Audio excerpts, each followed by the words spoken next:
சென்னை நீலாங்கரையில் உள்ள எதிர்க்கட்சித் தலைவர் உதயநிதி ஸ்டாலினின் வீட்டை சுற்றி போலீசார் குவிக்கப்பட்டுள்ளனர். தவிக ஆர்ப்பாட்ட அறிவிப்பு மற்றும் உதயநிதியின் சர்ச்சை பேச்சை தொடர்ந்து உதயநிதி ஸ்டாலினின் வீட்டில் போலீசார் குவிக்கப்பட்டிருக்கின்றனர். உதயநிதி ஸ்டாலின் கைது செய்யப்பட இருக்கிறாரா என்ற கேள்வியும் பலருக்கும் எழுந்திருக்கிறது. தஞ்சையில் நேற்று திமுக சார்பில் ஆர்ப்பாட்டம் நடைபெற்றது. இந்த ஆர்ப்பாட்டத்தின் போது எதிர்க்கட்சித் தலைவர் உதயநிதி ஸ்டாலின் முதலமைச்சர் விஜய் குறித்து அவதூறாக பேசியதாக குற்றச்சாட்டு எழுந்தது. இந்நிலையில் உதயநிதி ஸ்டாலினின் வீட்டை சுற்றி போலீசார் குவிக்கப்பட்டுள்ளனர். இதுகுறித்த கூடுதல் விவரங்களை வழங்குவதற்காக எமது சிறப்பு செய்தியாளர் பிரேமி இணைப்பில் இருக்கிறார். வணக்கம் பிரேமி. உதயநிதி ஸ்டாலினின் வீட்டை சுற்றி போலீசார் குவிக்கப்பட்டிருக்கக்கூடிய நிலையில் அவர் கைது செய்யப்பட இருக்கிறாரா என்ற கேள்வியும் எழுந்திருக்கிறது. என்ன விவரம்? வணக்கம் ரூபி. தஞ்சையில் நடைபெற்ற ஆர்ப்பாட்டத்தில் அவதூறாக பேசிய குற்றச்சாட்டில் எதிர்க்கட்சி தலைவர் உதயநிதி ஸ்டாலின் மீது தஞ்சை கிழக்கு காவல் நிலையத்தில் தவிகவினர் புகார் அளித்துள்ளனர்.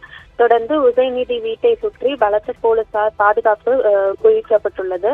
காவிரி விவகாரத்தில் உரிய நடவடிக்கை எடுக்கவில்லை என தவிக அரசு கண்டித்து உதயநிதி ஸ்டாலின் தலைமையில் தஞ்சையில் கண்டன ஆர்ப்பாட்டம் நடைபெற்றது.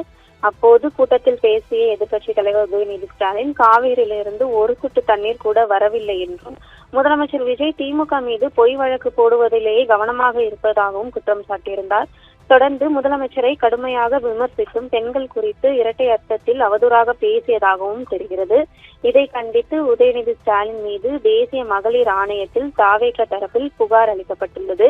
பொதுவெளியில் பெண்களை அவமானப்படுத்தும் வகையில் ஆதாரமற்ற குற்றச்சாட்டுகளை வைத்து பேசியதாகவும் இழிவாக பேசியதாகவும் எதிர்க்கட்சி தலைவர் உதயநிதி ஸ்டாலின் மீது கடுமையான நடவடிக்கை எடுக்க வேண்டும் எனவும் வலியுறுத்தி மகளிர் ஆணையத்தில் புகார் அளிக்கப்பட்டிருந்தது. இதன் தொடர்ச்சியாக தஞ்சை கிழக்கு காவல் நிலையத்திலும் தவிகவினர் புகார் அளித்துள்ளனர். அவதூறு பேச்சை கண்டித்து சென்னை உட்பட தமிழ்நாடு முழுவதும் தவிகவினர் தீவிர போராட்டத்தில் ஈடுபட உள்ளதாகவும் தகவல் வெளியாகி இருந்தது. தொடர்ந்து அனைத்து மாவட்ட காவல் நிலையங்களிலும் உதயநிதிக்கு எதிராக புகார் அளிக்கவும் வலியுறுத்தப்பட்டிருந்ததாக தகவல் வெளியாகி இருந்தது.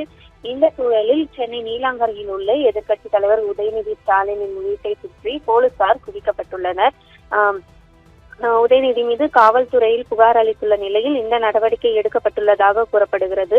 உதயநிதியின் வீட்டிற்கு தற்போது சபரீசன் வருகை தந்துள்ள நிலையில் அவர் கைது செய்யப்படுவாரா என்ற கேள்வியும் எழுந்துள்ளது. இதனால் அப்பகுதியில் பதற்றமான சூழல் நிலவி வருகிறது. ரூபி.